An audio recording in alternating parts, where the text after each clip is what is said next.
Des 10 000 euros sans moi, rien par faire. exemple. Moi, Zank aussi a pris un peu de sous. Moi, c'est les sous des clubs. Toi, t'es le vrai arnaqueur. Toi.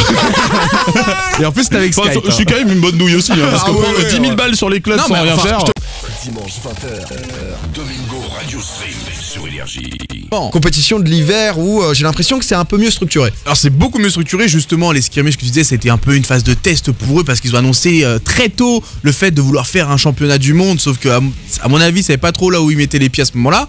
Ils ont fait pas mal de tests comme tu as dit avec les skirmishes et là ils ont passé un nouveau cap avec le Winter Royal, donc c'était la première fois qu'un tournoi était disponible pour tous les joueurs au monde. C'est-à-dire que normalement les skirmishes c'était sur invitation, etc., etc. Il y avait un peu polémique aussi justement, certains streamers qui étaient invités qui n'avaient pas forcément le niveau, qui gagnaient des 10 000 euros sans moi, rien par faire. Exemple. Moi, Zank aussi a pris un peu de sous. Moi, c'est les sous des clubs. Toi, t'es le vrai arnaqueur. Toi.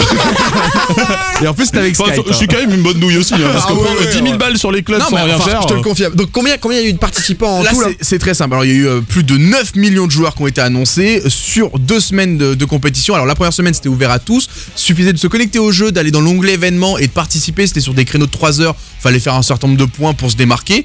De ça, on a sorti 200 joueurs, donc parmi les 9,2 millions. Ouf. Alors 200 joueurs en Europe, 200 joueurs aux États-Unis. Il faut toujours faire le double.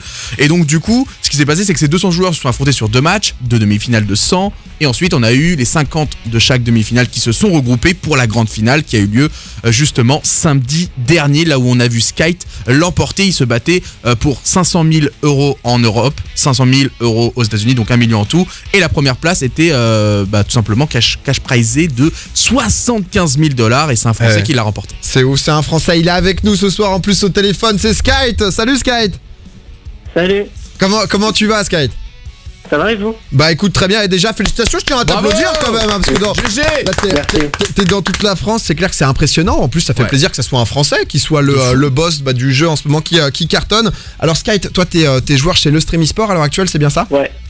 Ouais, c'est ça, ouais. Donc c'est vrai qu'on t'a vu depuis quelques temps, Dwag en parlait, où il y avait eu déjà un skirmish, donc un tournoi où vous aviez participé à 2. Ça fait quelques temps que tu es en train de, alors j'ai envie de dire d'éclore sur la scène française et là de vraiment t'installer. T'as déjà participé à plusieurs tournois, c'est quoi là ton cash prize global à l'heure actuelle? Ça doit être assez impressionnant, non? Oui. Sur Fortnite en tout, j'ai regardé, j'ai gagné 113 000 $, je crois. Ah ouais, c'est ouf, hein. En moins d'un an, hein. En moins d'un an, en seulement quelques mois. Moins d'un an, ouais. Comme on le disait, justement, parmi 9 millions, t'as été le meilleur. En plus, tout le monde s'accorde à dire pour vraiment dire que t'es clairement au-dessus. Oui. Qu'est-ce qui, selon toi, justement, par rapport aux autres joueurs ou quoi, a fait la différence? Ça se joue au mental, au niveau? Qu'est-ce qui fait la diff dans ces moments-là? Je pense que le mental, ça joue le plus, quoi. Si tu cheats, après, c'est fini. Faut rester la tête sur les épaules et dire que même si tu fais une mauvaise game, faut continuer, quoi. Ok, ouais, moi j'ai fait ça et perso j'ai réussi. Ça a pu arriver, en plus t'étais avec Dwag, parce que Dwag tu streamais, tu commentais en direct, les résultats vous les avez vécus ensemble? Alors j'ai eu la chance, je l'ai chopé parce qu'on se connaît quand même depuis très longtemps, depuis longtemps maintenant avec Skype, mais je le chopais un peu en mode forceur, passe dire un mot, tout le monde voulait voir, parce qu'on avait beaucoup de viewers, et il est passé une fois au début, après je me suis en mode non je vais pas parce que tout le monde le redemandait à chaque game, parce que c'était sur 6 matchs, et justement moi je vais pas le déranger à chaque game, laissez-le se concentrer. En plus au début il avait pas vraiment, on ne savait pas qu'il allait gagner, mais à un moment on l'a vu monter au classement, on était en mode là on le dérange plus, on le laisse finir, et il a eu la chance j'ai eu la chance en tout cas qu'il soit revenu chez moi pour vivre le classement en ma compagnie, et il l'a dit, c'est vrai que l'expérience pour moi c'est ce qui a fait la différence, la vision de jeu, la lecture de jeu, parce que techniquement ils ont tous le même niveau. C'est tous des monstres, effectivement. Et ce qui a été le plus là on rentre un peu dans les aspects techniques, mais beaucoup de gens à mon avis qui nous écoutent vont comprendre, c'est les fins de partie que Skype à mon avis a mieux bossé que les autres, et on le sait à quel point c'est dur d'aller bosser ces fins de partie parce qu'il faut être face à des joueurs d'expérience pour que ça ait une utilité, et il n'y a pas énormément de parties personnalisées où tu peux vraiment jouer que entre pros, donc ce qui fait que personne n'a vraiment train ces fins de partie là.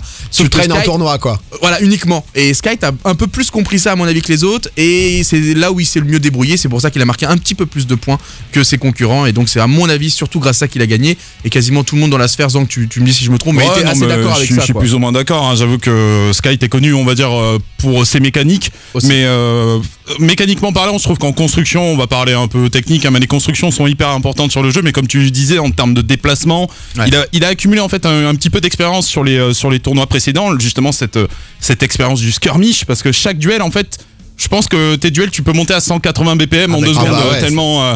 Et pour aller chercher du 75 000 $ comme ça, GG mon poteau, t'es le boss. Rien de plus à dire. Et Zang qui gère aussi le stream e-sport, donc voilà, c'est pour ça que tout le monde les connaît bien. Bah clairement, Skype, félicitations. C'est quoi là le prochain gros tournoi? Parce que j'ai vu que là il y avait une LAN où j'ai vu un. Ils vont à la DreamHack là. Il y a un tournoi, un DreamHack Séville dans 14 15 jours. 15 jours, ok, donc tu vas avec, ça va être quoi, en team de 4 là? Non, en duo. En duo? C'est en duo. Ok, ouais, en duo, ouais. Et ben écoute, en tout cas on te souhaite le meilleur, félicitations encore. Merci. Et bonne continuation à toi. Il y a les Worlds, début de l'année, qui vont arriver, donc c'est là le vrai objectif. L'année prochaine, ouais. Mais c'est pour ça que ça nous fait plaisir, parce que c'est Fortnite, ça cartonne si vous connaissez pas trop, voilà, demandez aux plus jeunes, si vous nous écoutez, vous connaissez pas trop les jeux vidéo, parce qu'on a Skype, il y avait aussi The Vic là sur le chat Twitch, qui est aussi un petit génie avec plus de 100 000 € de cash avec les meilleurs, en fait. récupéré. Et je pense honnêtement, comme on dit que la Coupe du Monde, on a clairement une très très grande chance, et ça fait plaisir d'être chaud dans les jeux. Petite fun fact, faut savoir que sur le Winter Royale, sur les 100 derniers, les Français étaient les plus représentés, on était quasiment 22. Donc la nation la plus forte actuellement en Europe, c'est la France. On est là encore. Ouais, Skype. Non, il voulait juste confirmer, on est là. Ok, bah ça confirme, c'est le plus important. T'as un petit mot à passer, Skype, pour quelqu'un, ou c'est bon? Non, c'est bon. Eh bah écoute, merci beaucoup encore d'avoir pris de ton temps, poteau. Et comme je disais, on te souhaite clairement le meilleur. Mais c'est vrai que ça, moi je suis content parce que pendant longtemps sur les différents jeux, la France parfois a eu un petit peu de mal. Moi je suis content parce que je serais plus trop obligé de le payer, je pense, avec tout ce qu'il a payé. 113 000 balles, mec, quand même, ça me fait halluciner. C'est toi qui vas demander une augmentation à Sky. Mais t'imagines, mec, 113 000 $, le jeu est sorti il y a un an, il va se faire 1 million. Est-ce que c'est considéré comme des gains de jeu, ça? Ouais. Je crois que malheureusement, oui. Ah non, ça dépend. Parce qu'en fait, il y a deux choix. Soit t'es taxé aux États-Unis, mais ça dépend, faut voir les. T'es taxé, par exemple, un joueur de chez nous, la Blacks, qui a gagné, joueur de chez le stream, qui a pris 27 000, je crois, ou soit, 27 000 depuis le début. 27 000, je crois que, par exemple, il a touché 16 000 ou 12 000, il me disait, donc on perd quand même beaucoup, mais bon. Domingo, Alicia, Douag, Zank. Tous les dimanches, 20h minuit, sur Énergie.